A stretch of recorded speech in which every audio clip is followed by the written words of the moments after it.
नमस्कार दोस्तों, welcome to our YouTube channel Diary Study Point. Friends, आज की वीडियो में अपन डिस्कस करने वाले हैं राजस्थान यूनिवर्सिटी में सेमेस्टर 4 में जो आपकी बुक चलने वाली है भारतीय राजनीतिक व्यवस्था, उसका अपन बढ़िया तरीके से सिलेबस देखने वाले हैं। आपका टोटल 4 यूनिटों में ये सिलेबस बटा हुआ है। इसको मैं बढ़िया तरीके से समझाने वाला हूं, क्योंकि आपको जब सिलेबस बढ़िया तरीके से समझ में आ जाएगा तो आपकी इंटरेस्ट ये जो बुक है उसमें लगेगा और बढ़िया तरीके से आप सारी चीज़ों को बढ़िया तरीके से कवर कर लोगे। सेमेस्टर जो 3rd था उस पर भी मैंने बढ़िया तरीके से वीडियो बना दी थी। उसमें जो पेपर चलने वाला है उसका सिलेबस डिटेल से मैंने समझा दिया था। और सेमेस्टर 3rd और सेमेस्टर 4 में दोनों बुकों का एग्जाम पैटर्न, कितने कितने अंकों के क्वेश्चंस आने वाले हैं, कौन सी यूनिट से कितने अंकों के क्वेश्चन आएंगे, छोटे क्वेश्चन कितने आएंगे, बड़े क्वेश्चन कितने आएंगे, पास मार्किंग क्या रहने वाली, वो सारी चीज़ें मैंने एक वीडियो में समझा दी थी। उसका लिंक डिस्क्रिप्शन बॉक्स में डाल दूंगा, वहां पर जाकर आप देख सकते हो। आज की वीडियो में सिर्फ इस पेपर के सिलेबस की ही बात करने वाले हैं। तो आइए वीडियो को स्टार्ट करते हैं। सामने दिख रहा है ये टोटल 4 यूनिटों में बटा हुआ है। 2 यूनिट यहाँ पर, 2 यूनिट यहाँ पर मैंने बढ़िया तरीके से लिख दिया है। तो सबसे पहले जो फर्स्ट यूनिट होगी, एक बात और ध्यान में रखना, जो चारों की चारों यूनिट है ना, उनका समान वेटेज रहने वाला है अंकों का। 4 यूनिट है, टोटल 8 क्वेश्चन बड़े क्वेश्चन आएंगे। तो एक यूनिट में 2 क्वेश्चन बना के देगा, तो टोटल 8 क्वेश्चन हो गए, जिसमें से आपको 4 करना होगा। तो सारी की सारी यूनिट है ना आपके लिए इंपॉर्टेंट होने वाली है। फर्स्ट यूनिट आपके सामने दिख रहा है, भारत में राष्ट्रीय आंदोलन। भारत में राष्ट्रीय आंदोलन हुए, क्यों हुए? क्योंकि यहां पर अंग्रेजों का शासन था और यहाँ की जो जनता है ना वो सोई पड़ी थी। उनके अंदर राष्ट्र भावना का यानी अपने देश के प्रति प्रेम भी नहीं था और वो अंग्रेजों से डरते थे, एक प्रकार से सोए पड़े थे, ऐसा बोल सकते हैं। तो उनको उठाने के लिए जितने भी राष्ट्रीय आंदोलन हुए उन सबको इसमें पढ़ना पड़ेगा। तो इसमें कौन कौन से टॉपिक, ये जो टॉपिक है इसके अंदर कौन कौन से टॉपिक पढ़ने पड़ेंगे, ये 4 टॉपिक आपको पढ़ने पड़ेंगे। जिसमें सबसे पहले आपको पढ़ना पड़ेगा भारत में राष्ट्रवाद का उदय। भारत में राष्ट्रवाद का उदय किस प्रकार हुआ? अब राष्ट्रवाद क्या है ये आपको समझना पड़ेगा। राष्ट्रवाद का मतलब यहाँ के लोगों के अंदर देश प्रेम की भावना विकसित करना, ताकि वो अंग्रेजों से लोहा ले सके और जब उनके अंदर जागृति आ जाएगी तो वो उनके जुल्मों को नहीं सहेंगे। ठीक है, अंदर से जब एनर्जी आ जाती है ना अपने देश के लिए कुछ करने की, तो वो अंग्रेजों के जो अत्याचार थे उनको बाहर निकालेंगे। ठीक है, तो उनके सबसे पहले मेन उद्देश्य था राष्ट्र भावना का विकास करना। इसके बाद में जस्ट क्या हुआ कि भारतीय राष्ट्रीय कांग्रेस और मुस्लिम लीग, ये मुस्लिम लीग है, ठीक है, शॉर्ट में मैंने लिख दिया था, मुस्लिम लीग की स्थापना। तो ये जो राष्ट्रीय कांग्रेस आप देखते हो वर्तमान में, ये शुरू से चलती आ रही है। तो भारतीय राष्ट्रीय कांग्रेस की भूमिका क्या रही और मुस्लिम लीग जो बार बार लास्ट तक पाकिस्तान की मांग करती रहेगी, इनकी स्थापना किस प्रकार हुई ये आपको पढ़ना पड़ेगा, इनकी भूमिका क्या है। इसके बाद में देखो ये इंपॉर्टेंट है, उदारवादी और उग्रवादी, ये इंपॉर्टेंट है। ठीक है, इस राष्ट्रीय आंदोलन में एक ऐसा समय आया जिसमें जो राष्ट्रीय आंदोलन के जो लोग थे वो 2 गुटों में बट गए।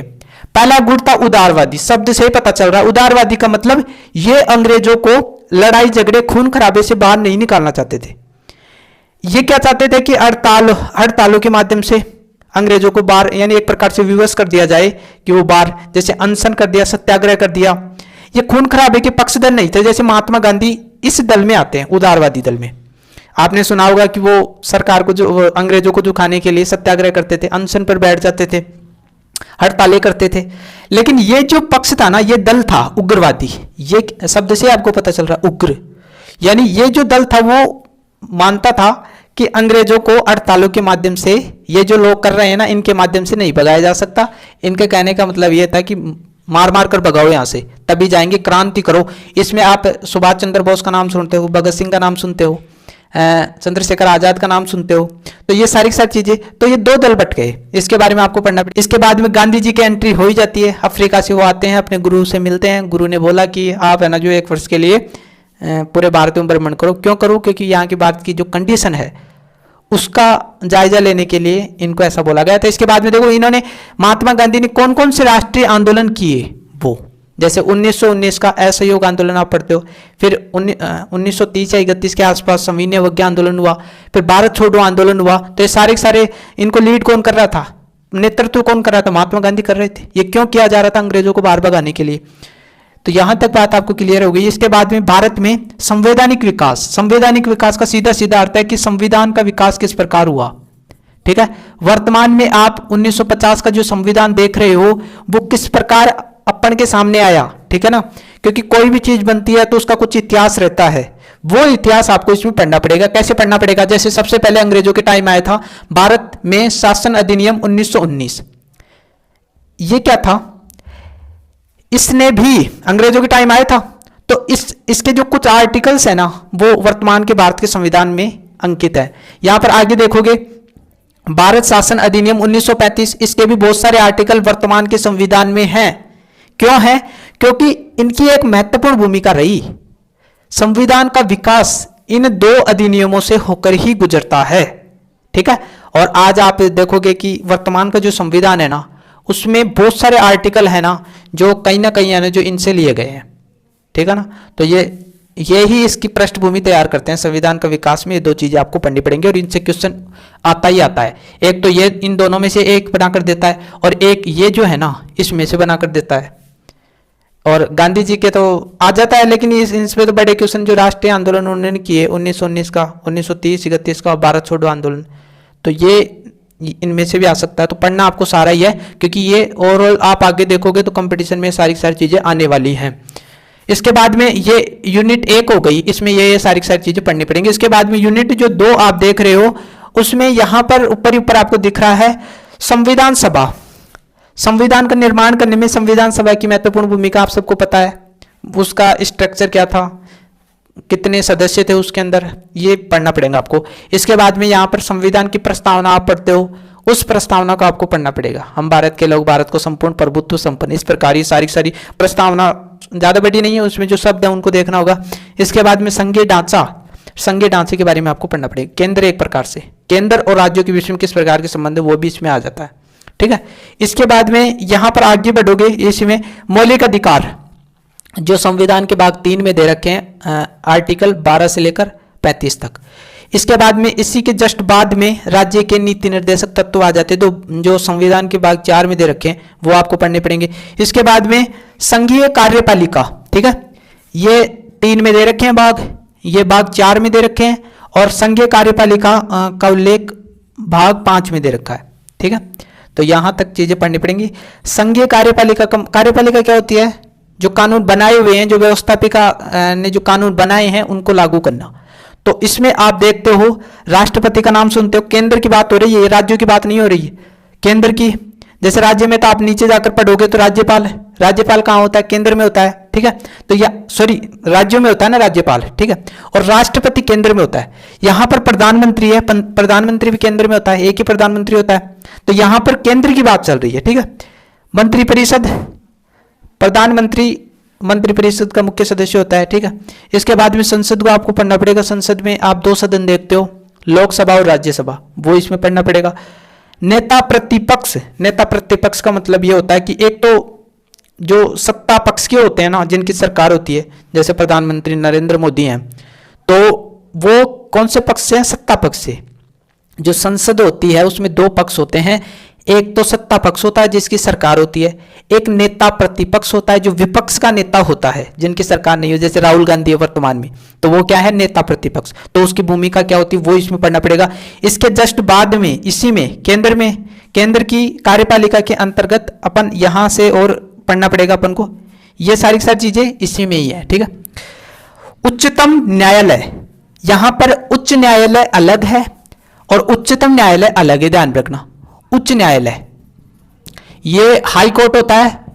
हाई कोर्ट आप नाम सुनते हो, राज्य में, राजस्थान में भी हाई कोर्ट है ना, तो प्रत्येक राज्य का हाई कोर्ट है।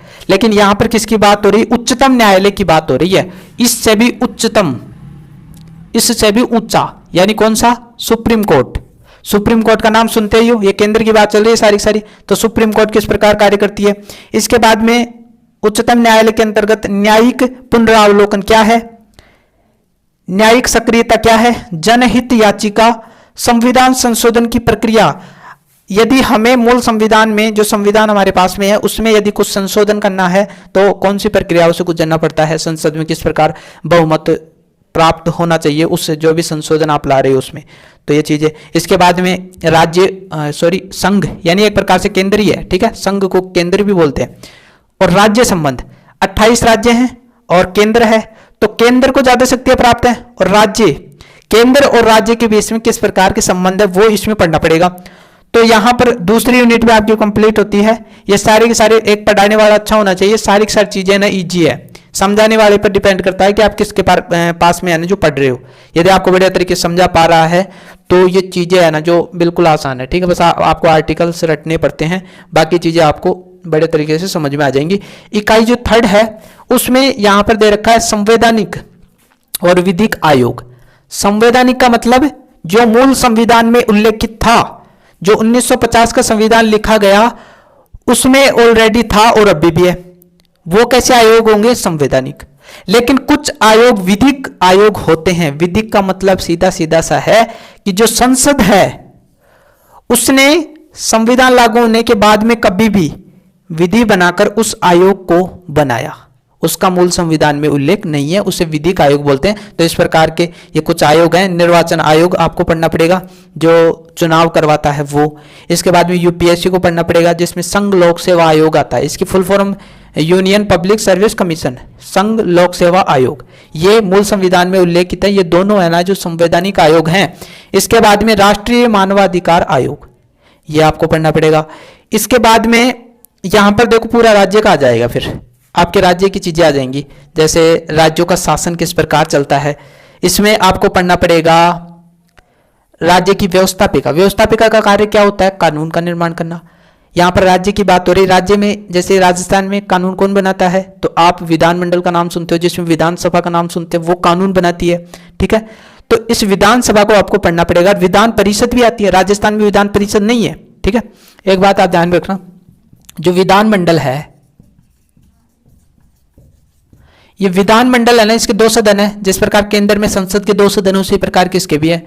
तो विधान सभा, ठीक है, और दूसरा सदन है विधान परिषद। इसका उल्लेख है ना जो भाग 6 में दे रखा है, ठीक है, भाग 6 में इसका उल्लेख मिलता है। आर्टिकल ध्यान में रखो तो 168 से लेकर 212 तक इसका उल्लेख मिलता है। तो विधानसभा जो है, राजस्थान में तो सिर्फ विधानसभा ही है। भारत में 28 राज्य हैं, उनमें 6 राज्य ऐसे हैं जहां पर ये दोनों सदन पाए जाते हैं, विधानसभा और विधान परिषद। जैसे आप उत्तर प्रदेश, बिहार, महाराष्ट्र, कर्नाटक, आंध्र प्रदेश और तेलंगाना, ये 6 राज्य ऐसे हैं जहां पर विधान परिषद भी पाई जाती है। राजस्थान में विधान परिषद है ना जो नहीं है। तो यहां पर आप देख रहे हो, वही चीजें मैं बताने का प्रयास कर रहा हूं। इसके बाद में यहां पर आप देखोगे, यहां पर आगे बढ़ते हैं, राज्य कार्यपालिका। अभी इन्होंने जो कानून बना दिया उनको लागू कौन करता है? तो कार्यपालिका करती है। और ये कार्यपालिका के अंदर राज्यपाल आ जाता है, मंत्रिपरिषद आ जाती है, मुख्यमंत्री आ जाता है, सीएम यानी मुख्यमंत्री। जिस प्रकार केंद्र की जो कार्यपालिका थी उसमें राष्ट्रपति, प्रधानमंत्री, मंत्रिपरिषद आ रहे थे, उसी प्रकार राज्य की जो कार्यपालिका है उसमें राज्यपाल आएगा, मुख्यमंत्री आएगा, मंत्रिपरिषद आएगी। वर्तमान में राजस्थान में देखते हो ना, राज्यपाल होता है, मुख्यमंत्री होता है, मंत्रिपरिषद होती है, वो राज्य की कार्यपालिका के अंग है, ठीक है। इसके बाद में राज्यों को विशेष दर्जा, कृषि सुधार, राजनीति और दलीय व्यवस्था। इसके बाद में इकाई 4 जो होगा उसमें भारत में पंथ निरपेक्षता की प्रकृति। पंथ निरपेक्षता का मतलब आप बढ़िया तरीके से जानते हो कि भारत में बहुत सारे धर्म हैं, जैसे हिंदू, सिख, बौद्ध, जैन, ईसाई, मुस्लिम धर्म। तो बहुत सारे धर्म है, लेकिन संविधान ने सभी को बराबर रखा है, किसी एक धर्म का पक्ष नहीं लिया है, ठीक है। तो वही पंथ निरपेक्ष है। इसकी प्रकृति क्या है? इसके बाद में भारतीय राजनीतिक व्यवस्था के सामने चुनौतियां क्या है? जो नेता घूम रहे हैं ना, उनके सामने चुनौती क्या है? तो यहां पर आप देखते हो क्षेत्रवाद, क्षेत्रवाद, जातिवाद, सांप्रदायिकता, नक्सलवाद, आतंकवाद, ये 4 एक प्रकार से 5 है ना जो चुनौतियां हैं। क्षेत्रवाद का आप नाम सुनते हो, जैसे कोई एक कम्युनिटी, जैसे आप नाम सुनते हो पंजाब, पंजाब में सिख कम्युनिटी है, वो हमेशा क्या करती है कि हमारा एक खालिस्तानी देश होना चाहिए, एक प्रकार से एक अलग ही क्षेत्र बना दो हमारा, जिसकी शासन व्यवस्था वो अपने अनुसार निर्धारित करेंगे। भारत में जो शासन व्यवस्था चल रही है उसको मानेंगे नहीं। अब इसका मतलब तो वो एक अलग देश की मांग कर दिया। अब कौन देश चाहेगा कि वो अलग देश बने? नहीं चाहेगा, वो भारत में ही रहे। जैसे पाकिस्तान जिस प्रकार अलग हुआ था, ये क्षेत्रवाद की मांग के अनुसार ही पाकिस्तान अलग हुआ था। तो बहुत सारे भारत में भी ऐसे राज्य हैं जो एक अलग क्षेत्र की मांग करते हैं, एक अलग देश की मांग करते हैं कि उनका अपना एक अलग देश होना चाहिए, तो ये गलत है ना। तो ये एक प्रकार से चुनौती है। इसके बाद जातिवाद तो आप पढ़ते हो। सांप्रदायिकता, एक धर्म के लोग खुद के धर्म को श्रेष्ठ बताएं और दूसरे के धर्म को निकृष्ट बताएं, उसका विरोध करें और उसको दबाने का प्रयास करें, तो वो क्या है, सांप्रदायिकता है।